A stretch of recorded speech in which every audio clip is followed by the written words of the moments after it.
तो दोस्तों आपका स्वागत है मैगीसू चैनल में। तो गाइस आपसे चैनल पे रोज़ कहानी अपलोड होंगी हर दिन सुबह 12 बजे। तो चलिए चालू करते हैं। इस कहानी में जो हमारी हीरोइन होती है उसका नाम मिस शॉन्गशू होता है एंड इस कहानी में हमारे हीरो का नाम फू जिंग मो होता है। तो ये हमारे हीरो हीरोइन का नाम है। तो ड्रामा को चालू करते हैं। इस कहानी में हम देखते हैं हमारी हीरोइन शॉन्गशू सॉन्ग परिवार की डॉटर होती है।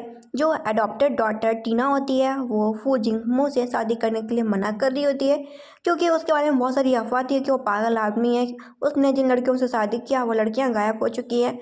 तो जो उसके फादर होते हैं वह अपनी जो रियल डॉटर होती है उसे गांव से बुलवाते हैं और उसे बोलते हैं कि तुम फू जिंगमो से शादी करो, वो अच्छा रही आदमी है। जहाँ पे वो बोलती है कि अगर अच्छा और रईस है तो आप मेरी प्यारी अडॉप्टेड बहन टीना को क्यों नहीं भेजते। जहाँ पे फादर तो बोलने लगते हैं कि अगर तुम उससे शादी करोगी तो मैं तुम्हें 1 बिलियन रुपए भी दूंगा। वो मना कर रही होती है लेकिन फादर बोलते कि ये मत बोलो कि तुम्हारे नाम के आगे सॉन्ग नाम लग रहा है, तुम सॉन्ग फैमिली से अभी भी बिलोंग करती हो, तुम्हें शादी करना होगा। तो मान जाती है और ये बात सुनते हुए अडॉप्टेड सिस्टर टीना स्माइल देती है इविल सी। इसके बाद वो अपने जाती है हस्बैंड के घर और देखती है कि किसी ने उसके पीछे बंदूक लगा रखी है और वो अपने पहले दिन अपने पहले पति से मिलती है जिसका नाम फू जिंगमो होता है, जो कि फू परिवार का हेड होता है एंड वो असली बेटा होता है फू परिवार का। जहाँ पे वो बोलता है कि मैंने जिन लड़कियों से शादी की है ना वो गायब हो चुकी हैं, अब तुम मेरी चौथी वाइफ हो, तुम भी गायब हो जाओगी। लेकिन वो उससे भी ज़्यादा अच्छा ड्रामा करती है और बोलती है कि हस्बैंड मैं बस चाहती हूँ कि आप मुझे प्यार करें, जब तक आप मुझे रहने के लिए घर देते हैं तब तक मैं आपके भरोसे हूँ और मैं आपको कभी भी दुख नहीं पहुँचाऊँगी। वो सिगरेट पीता बोलता मतलब क्या है तुम्हारा। उसके यहाँ से सिगरेट हटाती है, बोलती है कि मैं स्वांग परिवार की बेटी हूँ लेकिन कोई भी मेरी इज्जत नहीं करता। उन लोगों ने मुझे घर से बाहर निकालने का भी फैसला कर दिया था। मैं तो गांव में पली बड़ी हूँ, तो अगर तुम मुझसे शादी करोगे तो मुझे रहने के लिए घर मिलेगा। मैं तुमसे बहुत ज़्यादा प्यार करती हूँ और उसका हाथ भी चूम लेती है और उसके सामने अपना प्यार का इजहार कर रही होती है जिससे वो फू जिंगमो को बिल्कुल बेवकूफ़ बना सके। वो भी देख रहा था कि किस हद तक एक्टिंग करती है। इसके बाद वो अपने असिस्टेंट को बोलता है कि हमें उसके ऊपर नज़र रखनी होगी। असिस्टेंट बोलता है कि आप मिस को हटा क्यों नहीं देते। वो बोलता है कि ये मेरी चौथी शादी है, अगर मैंने इसको भी हटा दिया तो फू परिवार फिर कोई और लड़की भेज देगा शादी करने के लिए। तभी हेल्पर से पता चलता है कि मैडम से मिलने के लिए आपकी स्टेप मॉम और आपके फादर आए हैं, आपको चलना चाहिए मास्टर। इधर हमारी हीरोइन को देखते हैं जो कि अपने फादर इन लॉ को देखती है और इसके बाद अपनी स्टेप मदर लॉ को देखती है। ये दोनों ही बहुत बुरे होते हैं और वो हमारी हीरोइन को बोल रहे होते हैं कि तुम जिंदा खड़ी हो, लगता है तुम्हारी किस्मत बस कुछ दिन की है। जहाँ पर समझ जाती है कि ये दोनों ही बहुत ज़्यादा दुष्ट है। उनकी बातों से हमारी हीरोइन को समझ में आ रहा होता है। पता चलता है कि वो फू परिवार में सिर्फ बदला लेने के लिए आई होती है। उसके जो असली माँ बाप थे उसने हमारी हीरोइन को गांव में ही छोड़ दिया था हमेशा के लिए।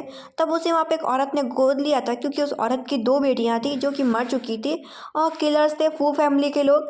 उस औरत ने कहा था कि तुम मेरी बेटी जैसी हो और तुम अनाथ हो, मैं तुम्हें अपनी बेटी समझ के पालूंगी क्योंकि मेरी खुद की बेटियाँ अब इस दुनिया में नहीं रही। और बड़ी भी हुई होती है उसी औरत के साथ और उसे पता चलता है कि वो बूढ़ी औरत काफ़ी बीमार है, अब वो उस दुनिया में ज़्यादा समय तक जी नहीं पाएगी। वो बूढ़ी औरत अपनी आखिरी ख्वाहिश करती है कि तुम अपनी अच्छी लाइफ जियो और मेरी बेटियों का बदला ज़रूर लेना। फू फैमिली से उन्हीं लोगों ने मेरी बेटियों को मार डाला और इसके बाद वो औरत मर जाती है क्योंकि उसके असली माँ बाप ने कभी उसकी चिंता की नहीं थी और उसे गांव में छोड़ दिया था। सिर्फ उसकी चिंता अडॉप्टेड माँ ने की थी। तो वो उनका बदला लेने के लिए फू परिवार में आ गई होती है। उसका पति आता और बोलता है कि स्टेप मदर आप मेरी बीवी की बुराई कैसे कर रही हैं।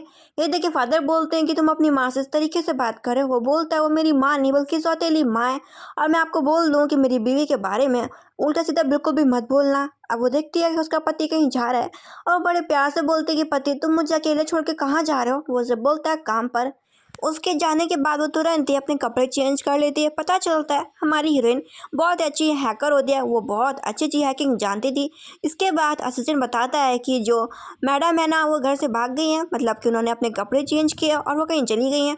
वो बोलता है मुझे लगा ही था, अब बस पता ये करना है कि किसके लिए काम करती है, क्या ये मुझे मारने के लिए आई है, क्या इसका प्लान है, तुम इसके बारे में पता लगाते रहो। इसके बाद वो अपने दोस्त के बगल में बैठी होती है और एक आइलैंड खरीदने का फैसला कर रही होती है। एक आदमी से बोलती है मैं आपका आइलैंड खरीदना चाहती हूँ। वो आदमी बोलता है 3 बिलियन देने पड़ेंगे। वो कहती है मुझे समय दो, समय में मैं तुमको पैसे पकड़ा दूंगी, तुम मुझे आइलैंड दे देना। उसका फ्रेंड बोलता है आइलैंड किस लिए? वो बताती है कि जिस माँ ने उसको पाला था, अडॉप्टेड मदर ने, अब वो दुनिया में तो रही नहीं, लेकिन उनकी ख्वाहिश थी कि वो एक आइलैंड में रहें जहाँ पर उन्हें शांति मिल सके, और आइलैंड ही ऐसी जगह है। इधर वो अपने रियल मदर फादर से मिलने के लिए जाती है, जो कि उसे कभी भी प्यार नहीं करते थे, सिर्फ प्यार करते थे एडॉप्टेड सिस्टर टीना को।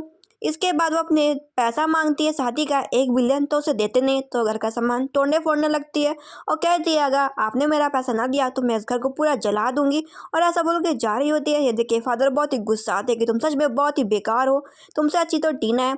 इधर उसका पति बोलता है कि लगता है मिस्टर यू ने तुम्हें खाना अच्छे से नहीं खिलाया। वो समझ जाती है कि इसने मेरे बारे में इन्वेस्टिगेट किया, इसे कैसे पता चला कि मैं अपने दोस्त मिस्टर यू से मिलने के लिए गई थी, और बताती है एक्चुअली ऐसा नहीं था, मैं बचपन में कहीं खो गई थी और मुझे कुछ लोग किडनैप करने के लिए आ रहे थे, तब मुझे मिस्टर यू ने ही बचाया था। वो बोलता है कि बेहतर होगा कि तुम मुझसे कभी झूठ ना बोलो, अगर तुमने मुझसे कभी झूठ बोला ना तो मैं तुम्हें मार डालूंगा। वो से बोलती है कि तुम कभी भी ऐसा नहीं करोगे, क्योंकि तुम धीरे धीरे मेरे प्यार में बढ़ने लगे हो। इसके बाद वो बैठी होती है। आइलैंड वाला आदमी दोबारा फ़ोन करता है कि अभी तक आपने पैसे नहीं दिए, आइलैंड खरीदना है कि नहीं खरीदना? अगर तुम नहीं खरीदोगी मैं तुम पर केस कर दूंगा, क्योंकि तुमने डॉक्यूमेंट बनवा के रखवा लिया है। वो बोलती है इसे समय दो, समय आने पे वो उसके पैसे भी दे देगी और आइलैंड भी खरीद लेगी। इसके बाद एक पार्टी में जाती है, वहाँ पे वो देखती है कि उसी पार्टी में उसके फादर भी आए हैं, और वही अडॉप्टेड सिस्टर टीना वो उन लोगों का मज़ा ख़राब करने के लिए उस पार्टी में आई होती है। अडॉप्टेड टीना बोलती है कि तुम यहाँ पे कैसे आ गई, तुम्हें तो अपने हस्बैंड के घर पे होना चाहिए था। वो बोलती है कि लगता है मेरे 1 बिलियन रुपए से तुमने काफ़ी अच्छे कपड़े, बैग और नेकलेस खरीद लिया। वो बोलती है ऐसी बकवास मत करो, फादर ने मुझे दिलवाया इस पार्टी में आने के लिए। वो कहती है जो भी हो, लेकिन मैं तुम्हें बता दे रही हूँ मेरी चीज़ सिर्फ मेरी है। फादर बोलते तमाशा मत खड़ा करो, क्योंकि तुम्हारी बहन का भी शादी करना होगा, उसे शादी करने के लिए अच्छे कपड़े गहने पहनने ज़रूरी हैं। तभी वहाँ पे फू जिंगमो भी आ जाता है। फू जिंगमो को देख के जो उसका सौतेला भाई फू डोंग होता है, वो अपने भाई से मिलने के लिए आता है कि भाई आप इस पार्टी में कैसे आ गए। पता चलता है कि ये फू परिवार के 2 बेटे होते हैं। फू परिवार का बड़ा पोता फू जिंगमो होता है, एंड फू परिवार का दूसरा बेटा फू डोंग होता है, लेकिन ये दोनों सौतेले भाई होते हैं, इनके आपस में कभी भी नहीं पड़ते। और फू जिंगमो बोलता है कि मुझसे तुम दूर रहो, मैं तुम्हें कभी भी अपना भाई नहीं मानता हूँ, तुम और तुम्हारी माँ दोनों एक जैसी हैं। फिर अपनी वाइफ से बोलता है कि तुम्हें तो यहाँ पे इनवाइट भी नहीं किया गया था, तुम यहाँ पे क्यों आई? वो बोलती क्योंकि मैं तुम्हें एक अच्छा शो दिखाऊंगी इसलिए। और बोलती क्योंकि तुम मेरे पति भी हो, तुम्हें इस हक से इस पार्टी में आ सकती हो, ये पार्टी भी फू परिवार के लिए ही रखी गई है। इधर वो अपने पति के साथ डांस कर रही होती है, और जो टीना होती है वो सोच रही होती है कि अगर मैं डोंग से शादी कर लूँगी तो मैं भी फू परिवार में पहुँच जाऊँगी, फिर मैं टक्कर दे पाऊँगी फू जिंगमो को, और साथ साथ मिस सोंगशू को। मैं इन दोनों का पत्ता ही साफ कर दूंगी। इसके बाद एक डीजे से आवाज़ आ रही होती है, जहाँ पे टीना अपने डैड से बात कर रही होती है कि मैं फू जिंगमो से शादी नहीं करूँगी, वो पागल आदमी है, वो बहुत ही खड़ूस है, उसने 3 लड़कियों से शादी किया था, पता नहीं वो 3 लड़कियाँ अचानक से कहाँ चली गई, वो मुझसे शादी करेगा, मुझे भी मार डालेगा। उसके फादर बोलते ठीक है तुम्हारा हम शादी फू जिंगमो से नहीं कराएंगे, हम शादी करने के लिए भेजेंगे सोंगशू को, जो कि भी सोंग परिवार की बड़ी बेटी है, लेकिन वो गाँव में है, हम उसे बुलवा लेंगे। अब जब ये बात फू जिंगमो को पता चलती है तो बोलता है कि तुमने फू परिवार का नाम खराब किया, पार्टी को भी बर्बाद करा दिया। उन दोनों को बाहर निकालने का ऑर्डर दे देता है, जहाँ पे टीना बोलती है कि फू डोंग तुम मेरी मदद करो, लेकिन फू डोंग के पास इतनी पावर नहीं होती जितनी पावर फू जिंगमो के पास होती है। फू जिंगमो को देख के हर आदमी थर थर काँपने लगता था, क्योंकि वो बहुत ज़्यादा पावरफुल था, क्योंकि उसकी मदर भी एक रिच फैमिली से आती थी। अब वो उसे बोलता है कि तुमने काफ़ी अच्छा मज़ा ले लिया ना। और फू जिंगमो को पता भी चला होता है कि उसके फादर ने बोला होता है कि जो सोंगशू अगर शादी करेगी जिंगमो से तो उसे 1 बिलियन रुपए मिलेगा। वो उसे बोलता है कि तुमने मुझसे शादी सिर्फ पैसों के लिए की है ना। वो उसे बताती है कि हमेशा वो गांव में रही है, उसने कभी भी इतने सारे पैसे नहीं देखे, और वैसे भी वो शादी करना ही चाहती थी, तो शादी करने के साथ अगर उसे पैसा मिल रहा है तो इसमें क्या बुराई है। और यही चीज़ वो बोलती है फू जिंगमो से, लेकिन फू जिंगमो चुपचाप बैठा होता है। और वो उसे बोलते हैं क्या हो गया, तुम बोल क्यों नहीं रहे हो। वो उसे बोलती है बोलो ना कुछ। वो बोलता है कि मुझे पता है कि तुम सिर्फ एक लालची हो, लालच करती हो, लेकिन मैं तुम्हें कभी ना कभी पकड़ लूँगा, मैं जान कर रहूँगा कि तुम्हारा क्या प्लान है, तुम किस प्लान से इस फैमिली में आई हो। ये सुनने के बाद वो सोच में पड़ जाती है कि तुम्हारे फादर ने मेरी अडॉप्टेड मदर की बेटियों को मार डाला है। मैं इसके बारे में प्रूफ ज़रूर इकट्ठा करूँगी और असली किलर को सामने ज़रूर लेके आऊँगी। फूजिंगमो को लगता है क्या उसने ज़्यादा बोल दिया। जो सॉन्ग कुछ भी नहीं बोले, वो उसकी गर्दन पकड़ता है, उसके लिप्स में किस करता है, साथ साथ उसे बाइट भी कर लेता है और बोलता है कि मैं बस तुम्हें वार्निंग दे रहा हूँ। इधर हम देखते हैं कि जो टीना के जो मदर फादर होते हैं वो बोल रहे होते हैं तुम चिंता मत करो, अगर तुम फूडोंग से शादी कर लोगी तो तुम्हारा भी लाइफ अच्छा होगा। इधर वो अपना बात कर रही होती है तो उसे फ़ोन आता है लॉयर का कि आपने आइलैंड खरीदने के लिए डॉक्यूमेंट भी बनवा लिए थे, लेकिन अभी तक समय भी निकल गया, 4 दिन हो गए और आप अभी तक पैसे देने नहीं आए, तो आप यहाँ मिलने के लिए आइए। वो आदमी बोलते हैं कि तुम्हारे कपड़े तो बहुत ही सस्ते दिख रहे हैं, तुम कैसे 3 बिलियन का आइलैंड खरीदोगी। वो बताती है कि वो फू जिंगमो की वाइफ है। वो आदमी विश्वास नहीं करता, वो बोलता है कि तुम दूसरों का नाम लेना बंद करो, लड़की दूसरों के नाम पे उछला नहीं जा सकता। वो अपने पति को फ़ोन कर दिया, कहती है कि मुझे लॉयर ने पकड़ रखा है, तुम मुझे बचाने के लिए आ जाओ। वो बोलता है कि तुमने ऐसा कौन सा कांड कर दिया। वो उसे बोलती पति प्लीज़ मेरी मदद करो। उसका हस्बैंड बोलता है मैं नहीं कर सकता। बड़े रूड तरीके से बोल रहा होता है क्योंकि फूजिंगमो हमेशा रूड बातें ही बोलता था, क्योंकि वो कोल्ड टाइप का बंदा था। वो बोलती ठीक है फिर अगर मेरा पति मुझे बचाने के लिए नहीं आएगा तो कोई बात नहीं, समझो ये मेरी आखिरी कॉल है और तुम मुझसे बस आखिरी बार बात कर पा रहे हो। थोड़ी देर बाद फूजिंगमो भी वहाँ पे आ जाता है। फूजिंगमो को देख के तो आदमी थर थर काँपने लगता है और फूजिंगमो अपने ऐसे शब्दों से उपयोग करता है कि वो आदमी डर ही जाता है। बोलता है कि माफ़ करना, मुझे नहीं पता था कि आपकी वाइफ है, अगर मुझे पता होता तो मैं कभी भी ऐसी हरकत ना करता, मैं तो बस फ्रॉड लोगों से बचने के लिए ये सब मिसअंडरस्टैंडिंग इसके अलावा और कुछ भी नहीं। इसके बाद फूजिंगमो बोलता है कि जो मेरी वाइफ आइलैंड खरीदना चाहती है लाओ मैं उसे खरीद लेता हूँ। अब वो सोचते हैं कि अगर इसने आइलैंड खरीद लिया तो ये पक्का मुझे आइलैंड देगा कि नहीं देगा, और एक्चुअली में जो फूजिंगमो होता है वो आइलैंड खरीद ही लेता है। और वो उसे गुस्सा आता है, वो उसे पेपर दिखाता है कि ये रहा तुम्हारे आइलैंड का पेपर, अगर तुम्हें चाहिए तो तुम्हें कुछ करना पड़ेगा। और वो उसे अपने पैर दबवाता है, मसाज करवाता है।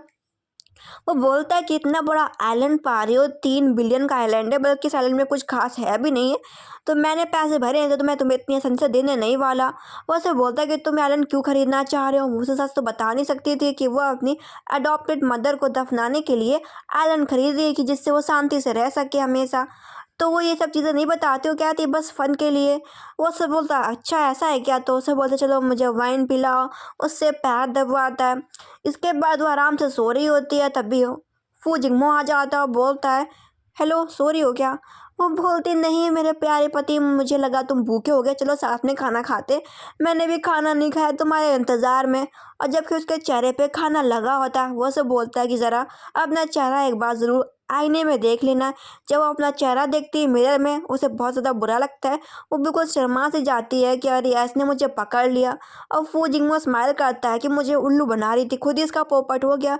अब वो उसे वॉइस रिकॉर्डिंग भेजती है कि पति जल्दी घर आना, मैं तुम्हारे लिए नाश्ता तैयार करके ज़रूर रखूँगी, रात का डिनर। इधर असिस्टेंट बोलता है कि लगता है बॉस आप बहुत ज़्यादा खुश लग रहे हैं, लगता है जबकि मैडम ने जब से आपसे शादी करी तब से आप बहुत ज़्यादा हैप्पी रहने लगी। इसके बाद वो जल्दी घर भी आ जाता है, लेकिन देखता है कि टेबल पूरी खाली पड़ी है। वो समझ जाता है कि वो उसे प्यार नहीं करती, सिर्फ प्रॉपर्टी के लिए ये सब कर रही है, मतलब कि उसे आइलैंड वाला प्रॉपर्टी चाहिए। और गुस्से में सिगरेट पी रहा होता है, तभी वहाँ पे उसकी एंट्री होती है।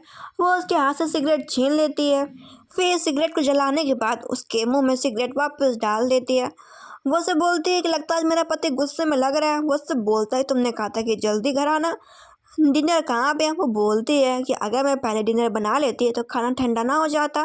फिर बोलती है लगता है मैंने गलती कर दी, मुझे अभी इस चीज़ को कंपनसेट कर देना चाहिए, और उसे किस कर देती है। बोलती पति क्या ये ठीक रहेगा। वो भी कुछ नहीं बोलता। इसके बाद दोनों के बीच में अच्छी अच्छी बातें चल रही होती हैं। वो भी उससे काफ़ी क्लोज होता है और कहता है कि मुझे झूठ बोलने वाले लोग बिल्कुल भी नहीं पसंद है। फिर उसे बोलता है कि चलो मुझे नहाना है, मेरे लिए बाथरूम में आओ, मेरी मदद करो। वो सोचती है कि उसने कुछ ज़्यादा ही फ्लर्ट कर दिया अपने हस्बैंड फूजिंगमो के साथ। फूजिंगमो तो कहता है अच्छा फ्लर्ट कर रही हो ना, और उसके ही मज़े लेने लगता है, बोलता चलो मुझे नहलाओ। अब उसके तो हाथ ही नहीं काम कर रहे होते, वो डर डर के मदद कर रही होती है। फिर डर डर के उसकी शर्ट खोलती है। वो उसे दोबारा यही सवाल पूछता है कि मुझे एक बात बताओ, क्या तुम सच में आइलैंड अपने मज़े के लिए खरीद रही हो। ये सुनने के बाद तो वो शौक में चली जाती है और हैरान होते हैं कि बार बार ये सवाल क्यों पूछ रहा है। और वो सोचते हैं कि वो उसे सच तो बता नहीं सकती कि जिस माँ ने उसको पाला वो माँ हमेशा शांति की जगह चाहती थी, तो आइलैंड है ऐसी जगह जहाँ पे हमेशा शांति रहती है, तभी वो उस आइलैंड को खरीदना चाहती है। वो बोलती है कि हाँ, बस मज़े के लिए। वो सोचता है कि वो आइलैंड के लिए इस हद तक जा रही है, अगर इस जगह कोई और आदमी होता तब भी वो ऐसा ही करती, फ्लर्ट करती है उसके साथ। तो उसे भगा देता है बाथरूम से। अब वो बाथरूम से नहा के आता है तो बोलती है मैं तुम्हारे बाल ड्राई कर देती हूँ, बाल सुखा देती हूँ। इसके बाद हेल्पर फ़ोन करता है कि बॉस आज आपकी मीटिंग है, आज आप बहुत देर तक सोए। वो कहता है हाँ, आज मैं बहुत देर तक सोया, शायद इसकी वजह से, क्योंकि आज मैं बिल्कुल अच्छा फ़ील कर रहा हूँ कि कोई मेरे साथ है। उसके बाद सॉन्ग सू का फेस टच कर रहे होते हैं फू जिंगमो। तब तक सॉन्ग सू की आंखें खुल जाती है और वो उसे हक करने का कोशिश करती है। फिर उसे किस कर देती है बोलते हुए कि ये गुड मॉर्निंग किस है। तो फू जिंगमो उसे दूर हट के चला जाता है कंपनी के लिए। सॉन्ग सू एक बहुत ही अच्छी प्रोफेशनल हैकर होती है। अब की बार उसे अपनी टीम से फू की कंपनी कुछ प्रोजेक्ट हैक करने को कहा गया होता है और ये न्यूज़ फू को भी मिल जाती है कि उसकी कंपनी से कुछ प्रोजेक्ट गायब हो गए हैं और ये किसी बड़े हैकर का कमाल है। हम हैकर को पकड़ भी नहीं पा रहे, अब हम क्या करेंगे। और साथ साथ मिस्टर चैन आपसे उसी प्रॉपर्टी के लिए लड़ रहे हैं जिस प्रॉपर्टी पे आप बिल्डिंग बनवाना चाहते हैं। उन्होंने आपको डिनर पे इनवाइट किया है। वो बोलता है कि वाइफ को बोलो कि इस डिनर पे आए और वो अपनी वाइफ को लेकर डिनर पे आया होता है और मिस्टर चैन से बात कर रहा होता है। मिस्टर चैन को सपोर्ट डू कर रहा होता है, मतलब कि फू परिवार का दूसरा बेटा, मतलब कि फू जिंगमो का सौतेला भाई फू डोंग। और जो मिस्टर चैन होते हैं वो सोचते हैं उनका सपोर्ट फू डोंग कर रहे, तो फू जिंगमो की बीवी को टच करने का ख्याल आता है उनके मन में और कहते हैं फू जिंगमो आपकी वाइफ बहुत ही सुंदर है, और उसका हाथ पकड़ने जा रहे होते हैं। लेकिन फू जिंगमो उस आदमी को रोक ले, तरह से वहीं पर पीट देता है कि तुम जिसकी बदौलत से उछल रहे हो ना वो भी किसी काम के नहीं है। इधर वो गाड़ी में बैठा होता है फू जिंगमो और वो फ्लर्ट कर रही होती है फू जिंगमो के साथ कि मेरा पति बहुत ही अच्छा है। लेकिन फू जिंगमो की तबीयत कुछ ठीक नहीं लग रही होती है, उसके सर में बहुत तेज दर्द हो रहा होता है। अब वो हॉस्पिटल भी नहीं जा रहा होता, मना कर देता है कि वो हॉस्पिटल नहीं जाएगा। असिस्टेंट दवा भी लेके आया होता है, वो दवा खाने से भी मना कर रहा होता है क्योंकि उसे कुछ भी अच्छा नहीं लग रहा होता। वो बार बार बस अपनी माँ का नाम लिए जा रहा होता, बोल रहा होता मॉम मत जाओ। वो सोचती है कि वो ऐसे ठीक नहीं होगा तो उसकी मदद करती है और उसके सर में कुछ सुइयाँ लगाती हैं ट्रेडिशनल तरीके से।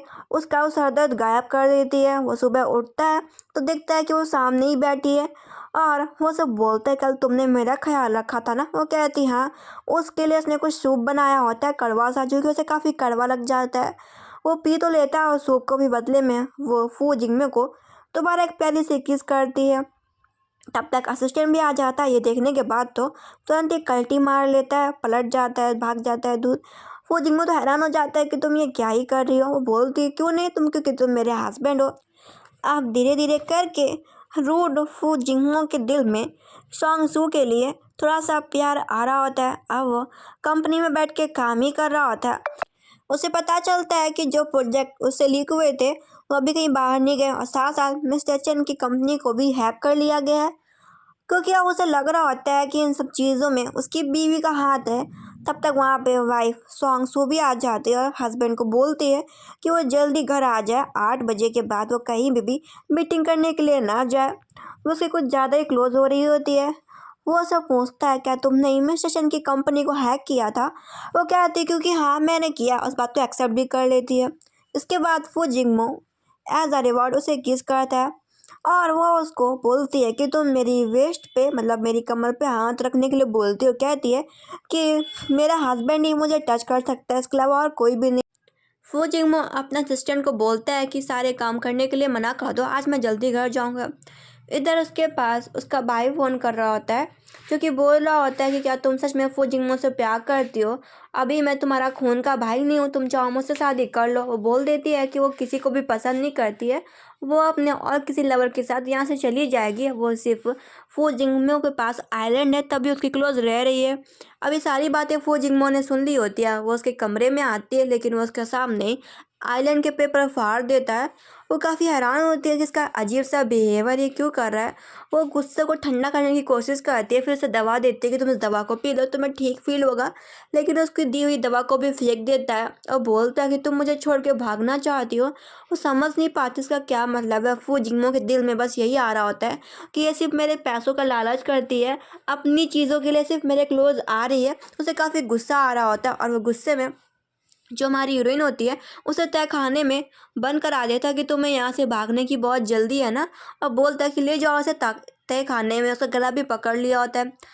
सेक्रेटरी बोलता है कि बॉस काफ़ी गुस्सा है और हम बॉस के लिए ये सब कर रहे हैं, और वो फुटेज से ये सब नज़ारा देख रहा होता है फू जिंगमो। लेकिन वो समझ जाती है कोई उसे फुटेज से देख रहा है, क्योंकि वो खुद ही एक हैकर होती है। तो वहाँ पे जो कैमरा लगा होता है उसे फोड़ देती है और चुपचाप बैठी होती है, सोच रही होती है कि फू जिंगमो उसके साथ बिल्कुल रूड क्यों हो रहा है, उसने ऐसा क्या कर दिया, पक्का इसके पीछे कुछ ना कुछ बात होगी। और वो काफ़ी परेशान होती है। और जो फू जिंगमो होता है वो भी बहुत ज़्यादा दुखी होता है, क्योंकि जब उसने ये बात सुनी होती है कि वो बस उसका यूज़ कर रही है और वो उसे छोड़ कर चली जाएगी, तो फू जिंगमो को भी बहुत बुरा लगा होता है।